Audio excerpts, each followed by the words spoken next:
ወንድሞቼ ወዳጆቼ እናንተ የአባቴ ቡሩካን አንድ ነገር ልጠይቃችሁ ዛሬ እስኪ ጌታ ለዘላለም ይባረክ።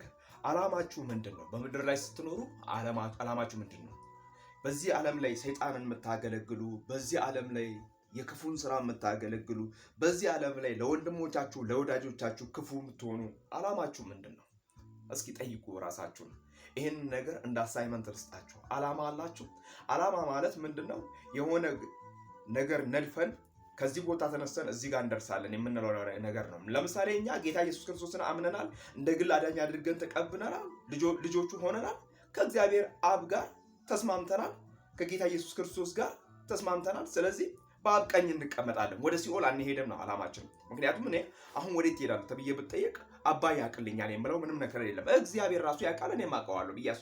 ምክንያቱም ጌታን የተከተልኩት ልድን ነው እንጂ ልሞት አይደለም የተከተልኩት። ኢየሱስ ክርስቶስን የግል አዳኝ አድርጌ የተከተልኩት በገነት ልገባ እንጂ ወደ ሲኦል ልገባ አይደለም የተከተልኩት። ይሄ እርግጥ ነው። እግዚአብሔርም ያውቀዋል፣ እኔም ደግሞ የምከተለው አውቀዋለሁ። እናንተ ሰይጣን የምታገለግሉ ዓላማችሁ ምንድን ነው? መጽሐፍ ቅዱስ ምን ይላል?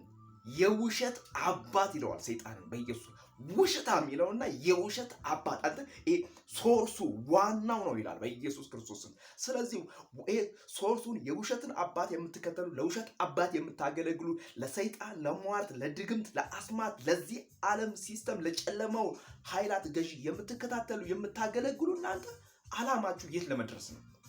አንድ ነገር ልንገራችሁ። በወንድምነት ምክር ይሄን ምክር ልምከራችሁ።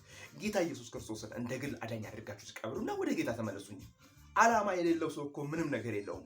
ዓላማ የሌለው ድል የለውም። ዓላማ የሌለው ግብ የለውም። ዓላማ የሌለው የሆነ ሜን ፖይንት ወይም ደግሞ ግብ የሚባል ጎል የሚባል ነገር የለውም። ስለዚህ ዓላማችሁ ምንድን ነው? ሰይጣን የምታገለግሉ፣ በጨለማ ያላችሁ፣ የጨለማው አጋንንት አገልጋይ የሆናችሁ ዓላማችሁ ምንድን ነው? ይሄንን ወንድማችሁ መስፍን ይጠይቃችኋል። ዓላማችሁ ወንጌል ከሆነ እንዲህ በሉ፣ ጌታ ኢየሱስ ክርስቶስን እንደ ግል አዳኝ አድርጋችሁ ተቀበሉ። እንዲህ በሉ፣ ጌታ አምላኬ ሆይ ሰይጣንን፣ ዓለምን፣ ስራውን ክጀዋለሁ፣ አንተን አምላኬን አባቴን የግል አዳኝ አድርጌ ተቀብያለሁ ብላችሁ ይሄንን ወንጌል ከፍ አድርጋችሁ ዛሬም በኢየሱስ ክርስቶስን የእግዚአብሔርን ታላቅነት የእግዚአብሔርን ኃያልነት አውሩ።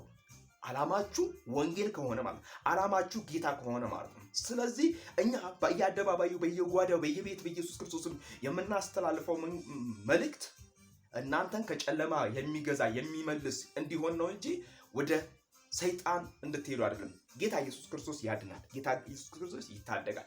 ጌታ ኢየሱስ ክርስቶስ የህይወት ምንጭ ነው። ኢየሱስ ጌታ ነው።